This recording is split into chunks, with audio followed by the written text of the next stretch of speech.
وعلیکم ورحمۃ اللہ وبرکاتہ۔ وعلیکم السلام ورحمۃ اللہ وبرکاتہ۔ الحمدللہ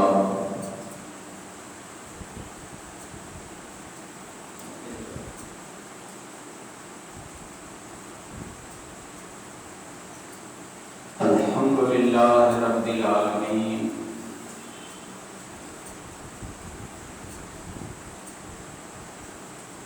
والصلاۃ والسلام علی سید المرسلین،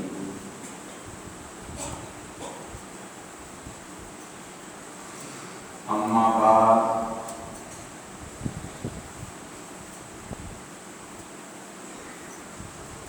فاعوذ باللہ من شر الشیطان الرجیم،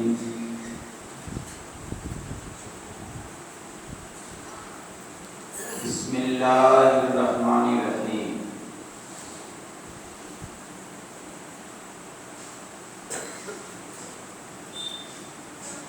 الا ان اولیاء اللہ لا خوف علیہم ولا هم یحزنون۔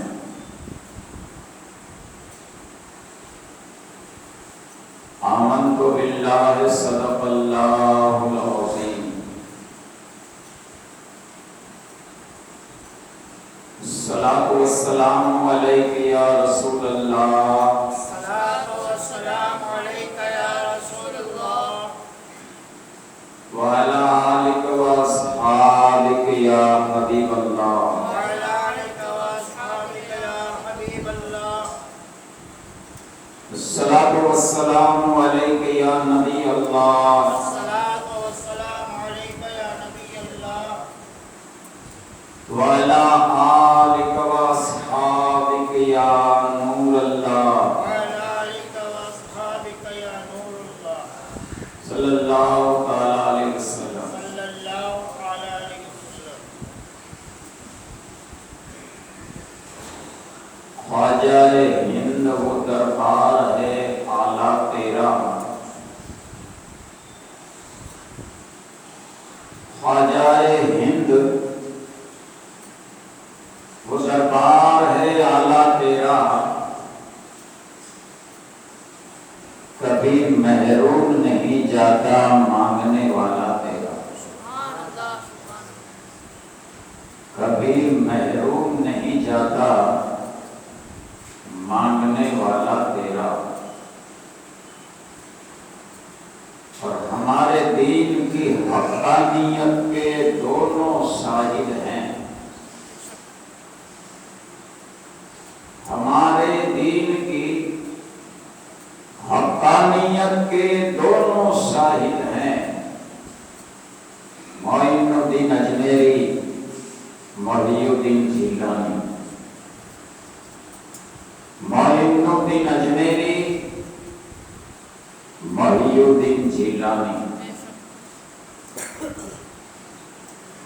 میرے محترم بزرگوں اور عزیز بھائیوں،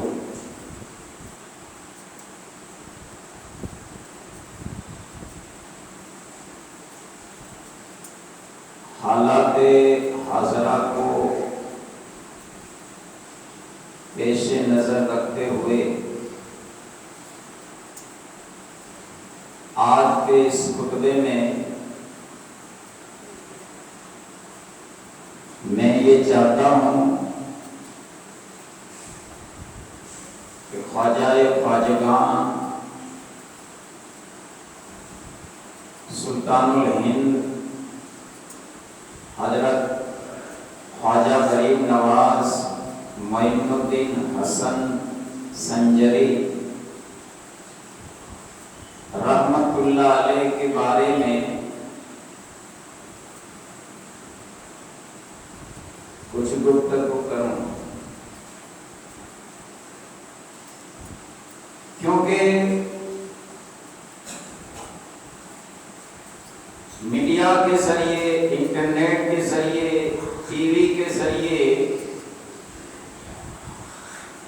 آپ لوگوں کو معلوم ہو چکا ہوگا کہ ہمارے خواجہ غریب نواز رحمت اللہ علیہ جو صرف ہندوستان کے 80 کروڑ مسلمان ہی نہیں بلکہ ہندوستان کے بے شمار جو ہمارے ہندو بھائی ہیں ان کی بھی آستھا کا ایک پرتیک ہے خواجہ غریب نواز. لیکن آپ نے سنا ہوگا کہ کچھ شدت پسند لوگ کچھ زہر پھیلانے والے لوگ کچھ نفرت پھیلانے والے لوگ ہمارے خواجہ غریب نواز کی شان میں کیچڑ اچھاڑ رہے ہیں. پٹیشن داخل کی ہے راجستھان کی لا کورٹ کے اندر. یہ ایک ایسے آدمی نے پٹیشن داخل کی ہے کہ جن کے اوپر 18 تو کیس ہے. ایسا ریڈھا گنہگار ہے. اس نے ہمارے خواجہ غریب نواز کے بارے میں یہ کمپلین کی ہے کہ جہاں خواجہ غریب نواز کا مزار ہے وہاں پہلے مندر تھا, پہلے وہاں شیو لنگ تھی. معاذ اللہ ثم معاذ اللہ. تو یہ پٹیشن داخل کر کے اس نے صرف ہندوستان کے 80 کروڑ مسلمان کے دلوں کو نہیں بلکہ ہزاروں ہندو ہمارے بھائیوں کے دلوں کے اوپر بھی ٹھیس پہنچائی ہے. اس لیے پہلے میں آپ کو بتاؤں کہ یہ ہمارے خواجہ ہند کے شہنشاہ یہ ہے کون؟ یہ کوئی کسی کے ووٹ سے ہندوستان کے شہنشاہ نہیں بنے ہیں. کسی کے مت سے یہ ہندوستان کے شہنشاہ نہیں بنے بلکہ ان کو سلطان الہند بنانے والے ہمارے آقا ہیں. یہ آئے نہیں, یہ بھیجے گئے. جب ہمارے خواجہ حج کے لیے گئے ہمارے آقا نے حکم فرمایا کہ بیٹا معین الدین تم ہندوستان جاؤ, وہاں تمہاری ضرورت ہے, وہاں کی ڈیوٹی میں تم کو سپرد کرتا ہوں اور تم ہند کے سلطان ہو, شہنشاہ ہو, مہاراجا ہو, تم سلطان الہند ہو. ہمارے خواجہ کسی کے ووٹ سے سلطان الہند نہیں بنے ہیں, ان کو سلطان الہند بنانے والے ہمارے آقا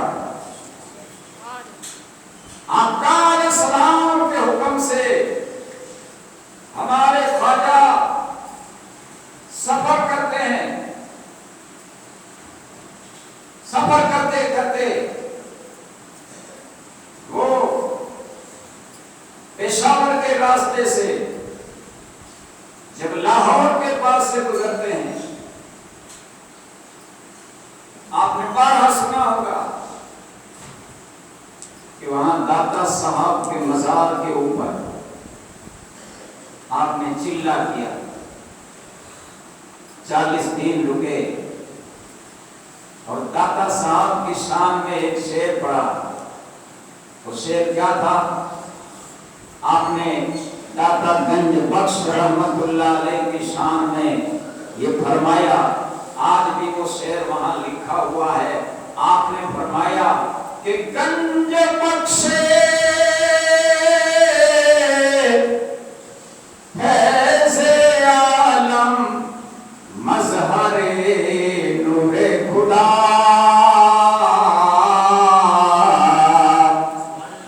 ناکی سارا پیر کامل کاملا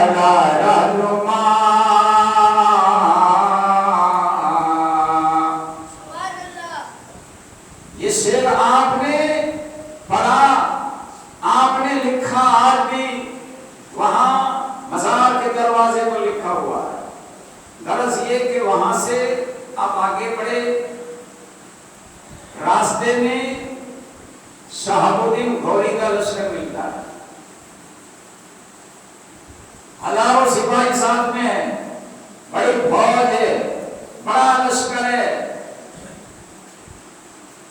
بادشاہ نے جب دیکھا کہ یہ فقیر ہے، ساتھ میں ایک مرید ہے حضرت قطب الدین بختیار کاکی رحمۃ اللہ علیہ، ہاتھ میں تسبیح ہے، جولی میں قرآن، مسلح اور کچھ نہیں ہے۔ شہاب الدین گھوڑی بادشاہ کہتا ہے کہ بابا کدھر جا رہے ہو؟ کہ میں ہندوستان جا رہا ہوں، راجستھان میں اسلام کی دعوت دینے کے لیے۔ بادشاہ کہتا ہے کہ بابا ہم ادھر سے آ رہے ہیں، وہ کفرستان ہے، وہاں راجے سب کے سب راجپوت ہے، اسلام کے کٹر دشمن، جانی دشمن ہے۔ دیکھو ہم اتنی بڑی فوج لے کے گئے تھے لیکن پھر بھی شکست کھا کے واپس جا رہے ہیں، اس لیے بابا آپ کے اوپر ہمیں رحم آ رہا ہے، خام خواہ آپ اپنی جان کو ہلاکت میں نہ ڈالو، آپ واپس چلو ہمارے ساتھ، ادھر نہ جاؤ، وہاں جان کا خطرہ ہے، آپ جائیں گے آپ کو قتل کر دیں گے۔ سنو ہمارے خواجہ نے کیا جواب دیا؟ خواجہ غریب نواز فرماتے ہیں کہ اے بادشاہ، تو گیا تھا نے تو ہتھیار کے بھروسے پر گیا تھا، تو گیا تھا لشکر کے بھروسے پر گیا تھا، اپنی طاقت کے بھروسے پر گیا تھا، اور اے بادشاہ میں جا رہا ہوں اللہ کے بھروسے پر۔ اللہ ہمارا نگہبان ہے، اللہ ہمارا محافظ ہے، جاؤ تم تمہارا کام کرو۔ یہ کہہ کے خواجہ آگے بڑھے۔ دیکھو ہمارے خواجہ کا عقیدہ اور ایمان دیکھو، اللہ کے اوپر توکل دیکھو، ساتھ میں کچھ نہیں، کوئی اسلحہ نہیں، اور انہیں اسلحہ کی کیا ضرورت ہے؟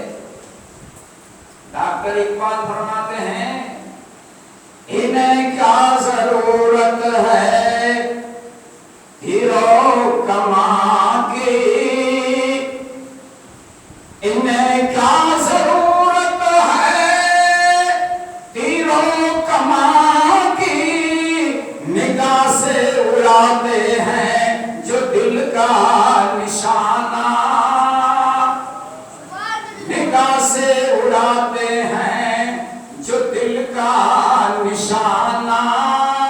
یعنی اللہ والوں کو کوئی تیر کمان، کوئی نیزے بھالے، کوئی تلوار، کوئی رائفل، کوئی 303 کی ضرورت نہیں ہوتی ہے۔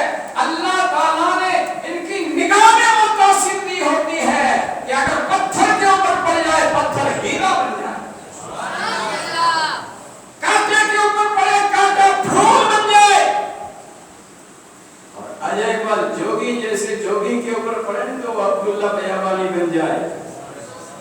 نگاہ ولی میں متاثر دیکھی، بدلتی ہوئی کروڑوں کی تقدیر دیکھی۔ ہمارے خواجہ آگے بڑھے۔ آج یہ لوگ کہتے ہیں نا کہ دھاک دھمکی سے اسلام پھیلا ہے ہندوستان میں، تلوار کے زور سے، غلط بات ہے۔ ہمارے خواجہ آئے، کوئی ہتھیار لے کے نہیں آئے، ہاں کیا لے کے آئے؟ محبت کا پیغام۔ کیا لے کے آئے؟ ہمارے آقا علیہ السلام کی پاکیزہ تعلیم۔ کیا لے کے آئے؟ ہمارے آقا علیہ السلام کا حسن اخلاق۔ کیا لے کے آئے؟ تقویٰ لے کے آئے، پرہیزگاری لے کے آئے، سجدے لے کے آئے، قرآن لے کے آئے، شریعت و سنت کو لے کے آئے۔ اور آنے کے بعد آپ نے اپنے حسن اخلاق سے یہ کفرستان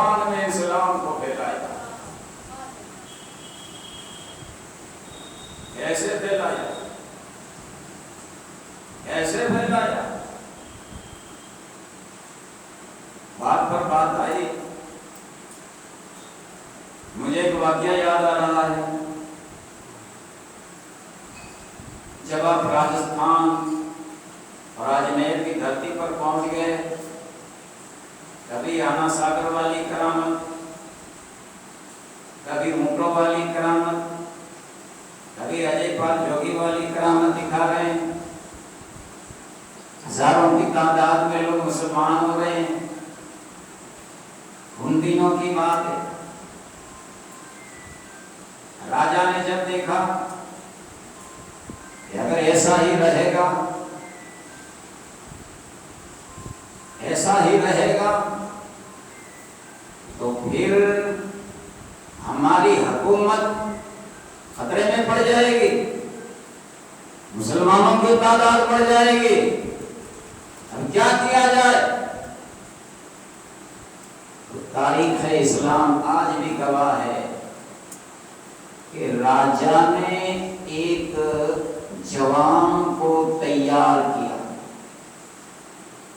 اس لیے خواجہ غریب نواز کو قتل کرنے کے لیے، جس کو آج کی ہم زبان میں کہتے ہیں سپاری دینا، سٹر، یعنی وہ سٹر ہوتے ہیں، ان کو ہتھیار دے دیتے ہیں، بتا دیتے ہیں کہ یہ آدمی کو خلاص کرنے کا، ان کا مرڈر کرنے کا تجھے اتنے لاکھ روپے دے دیں گے، بھاڑوتی لوگ، سٹر،